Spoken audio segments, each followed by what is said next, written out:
চৰকাৰী কৰ্মচাৰী হোৱাৰ পিছতো নিজৰ দায়িত্ব পালন কৰি সংগীত চৰ্চাত ব্যস্ত নলবাৰীৰ পুতুল ৰামচিয়াৰী। শংকৰ ভোলে বাবা কত তোমাৰ নাম কৈলাসতে থাকা তুমি কৌটিবাৰ। লোকশিল্পীৰ বঁটাৰ লগতে কেইবাটাও বঁটা লাভ কৰা শিল্পী পুতুল ৰামচিয়াৰীয়ে ৰচিছে কেইবাটাও গীত।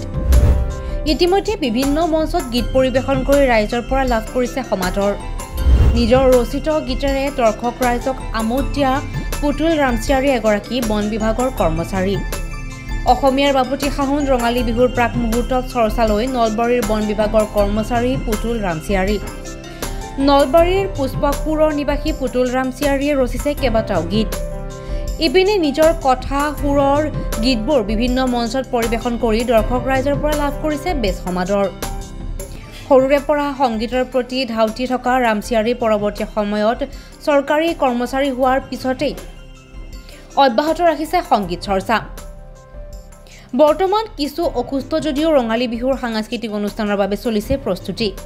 উল্লেখযোগ্য যে সংগীতৰ প্ৰতি দুৰ্বাৰ হেঁপাহ থকা পুতুল ৰামচিয়াৰীৰ বিভিন্ন স্বেচ্ছাসেৱী অনুষ্ঠানৰ পৰা লাভ কৰিছে শিল্পী বঁটা। বঁটাসমূহ লাভ কৰা স্মৰণীয় মুহূৰ্তবোৰে এতিয়াও ৰামচিয়াৰীক খেদি ফুৰে। সঁচাকৈ এগৰাকী শিল্পীয়ে ৰাইজৰ পৰা লাভ কৰা মৰম আৰু সন্মান সদায় চিৰস্মৰণীয় হৈ ৰয়। অতি সহজ সৰল আৰু অমায়িক নলবাৰী বন বিভাগৰ কৰ্মচাৰী পুতুল ৰামচিয়াৰীয়ে ভৱিষ্যতৰ দিনটো শিল্পী সত্তাক জীয়াই ৰখাৰ প্ৰয়াসত বৰ্তি থাকিব বুলি জনায়। মই হাইস্কুলৰ জীৱনৰ পৰাই মই সংগীতৰ লগত জড়িত। প্ৰথমে মই গীটাৰ শিকিছিলোঁ, গীটাৰ বজাইছিলোঁ, মঞ্চত পৰিৱেশন কৰিছিলোঁ। তাৰ পাছত মই যেতিয়া গানৰ প্ৰতি ধাউতি আহিলে মই তেতিয়া গানৰ ক্লাছিকেল শিকিছিলোঁ আপোনাৰ সেই দামোদৰ বৰা ছাৰৰ হেৰিত আৰ্ট স্কুলত। তাৰপাছত তেনেকৈয়ে মই আজিলৈকে গান গায়ে আছোঁ, শিকিও আছোঁ। মোৰ যেতিয়া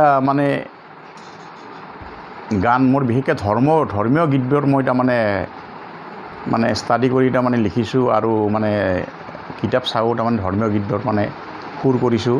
আৰু বহুত বছৰ আগৰ পৰাই মই এইবিলাকত নিচা আছিলে আৰু গান লিখাৰ কাৰণে বা গোৱাৰ কাৰণে।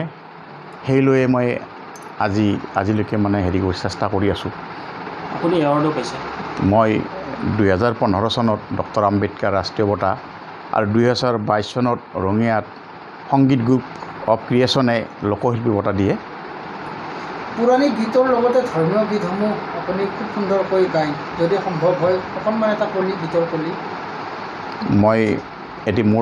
মই নিজে গোৱা গীত, মই লিখা গীত এটা গাইছোঁ শিৱক লৈ। শিৱ শংকৰ ভোলে বাবা কত তোমাৰ নাম কৈলাসতে থাকা তুমি কৌটিবাৰ প্ৰণাম নন্দী ভিঙ্গি সংগী তোমাৰ ভূত প্ৰেত গণ শিৱ শংকৰ ভোলে বাবা কত তোমাৰ নাম কৈলাসতে থাকা তুমি কৌটিবাৰ প্ৰণাম নন্দী ভিঙ্গি সংগী তোমাৰ ভূত প্ৰেত গণ শিৱ শংকৰ। কিবা পৰিকল্পনা কৰিছে নেকি? চেষ্টা কৰি আছোঁ আগবাঢ়ি যাবলৈ। যদি ৰাইজে মোক বিচাৰে তেতিয়াহ'লে মই যাবলৈ আগবাঢ়ি আছোঁ। আৰু বিভিন্ন মঞ্চত গীত পৰিৱেশন ইতিমধ্যে কৰিছোঁৱে।